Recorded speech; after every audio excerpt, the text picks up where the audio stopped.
on the Sky News Election Channel.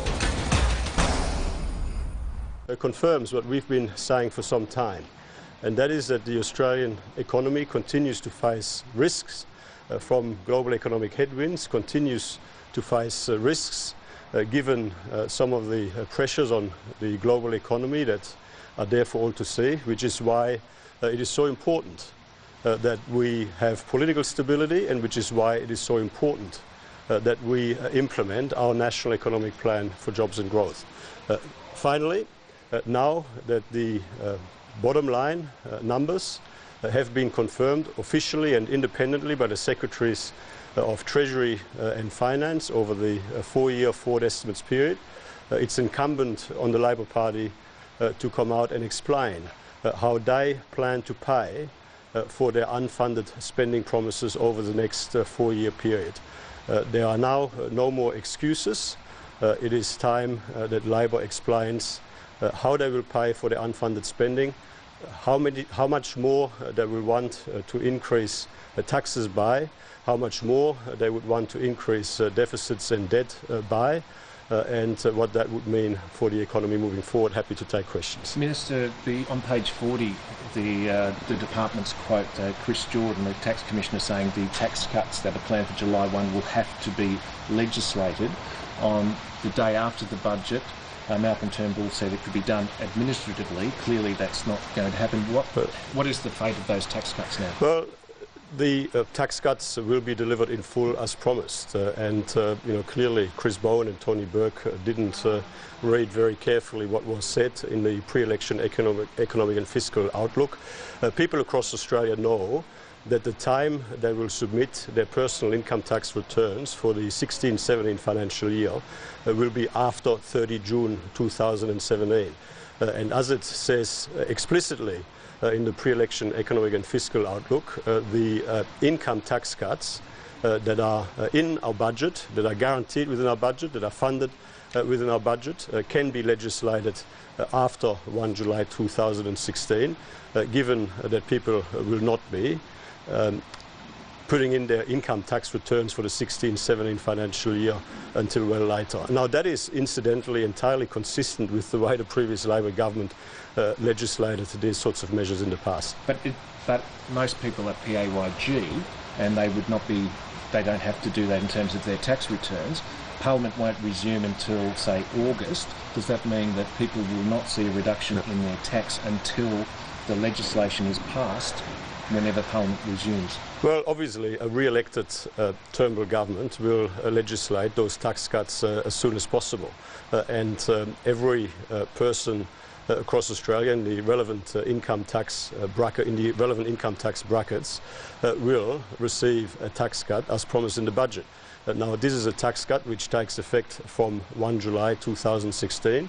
We have an election on the 2nd of July 2016. A re-elected Turnbull government will deliver on those tax cuts. People will not be putting forward their income tax returns for the 2016-17 financial year until obviously after the 30th of June 2017, and that is why the PFO document very clearly spells out that these tax cuts can be legislated after the 1st of July 2016. But was the Prime Minister wrong to say this could be done administratively when the Tax Commissioner says it has to be legislated? Well, I mean, these tax cuts will be legislated, and these tax cuts will take effect, and under the coalition these tax cuts will be legislated and will be driving stronger growth and more jobs. And I mean, it's not only our personal income tax cuts, it's of course also our 10-year enterprise tax plan, which will be legislated if we are re-elected, a tax plan which Labor opposes, because under Bill Shorten,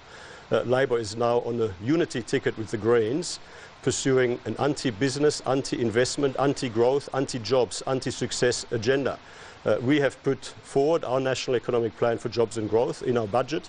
That plan and that budget was given the tick of approval by the independent pre-election economic and fiscal outlook today.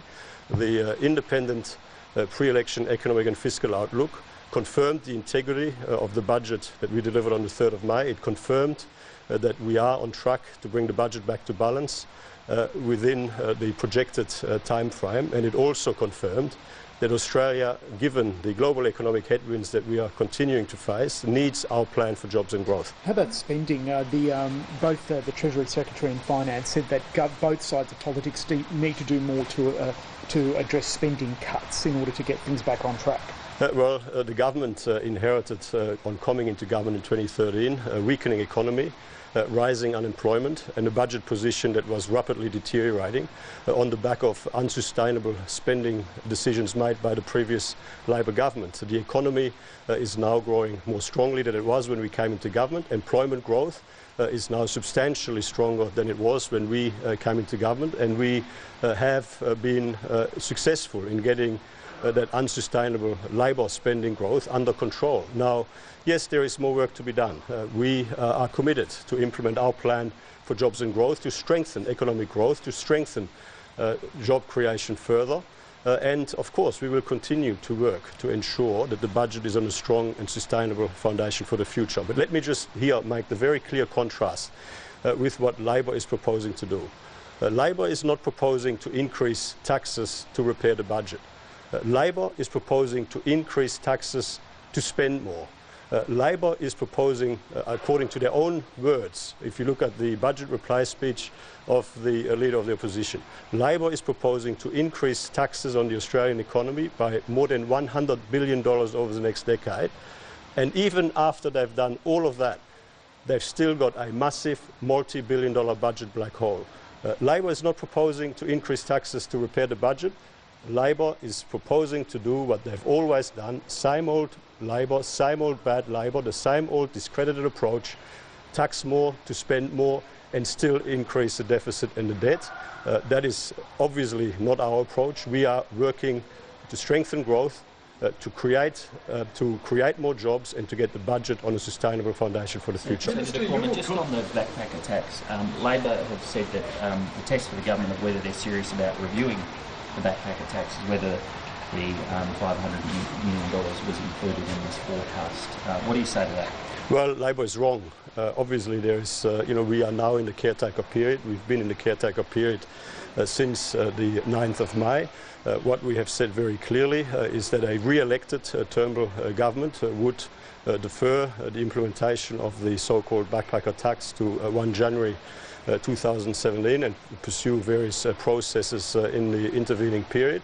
And that, of course, will be reflected in our pre-election costing as appropriate prior to the election. But the pre-election economic and fiscal outlook is an update on the state of the budget based on the decisions that were made by the government prior to the caretaker period. Your West Australian colleague Dennis Jensen described you as a factional kingmaker, warlord, whatever. Perhaps you could give us an insight into why Shuri Super is this result. I wish Dennis Jensen all the very best for his future, and obviously matters related to pre-selections are matters for the organisation of the Liberal Party. Are you happy that he was pre-selected, given the types of comments that I don't want to really repeat here that he managed to make? Pre-selections are a matter for the organisational wing of the Liberal Party. If there are no other questions on the pre-election economic and fiscal outlook, I might leave it here. So, are you disappointed that your party was pre-selected this year? As I've said, I mean, if you keep asking me the same question, I keep giving you the same answer.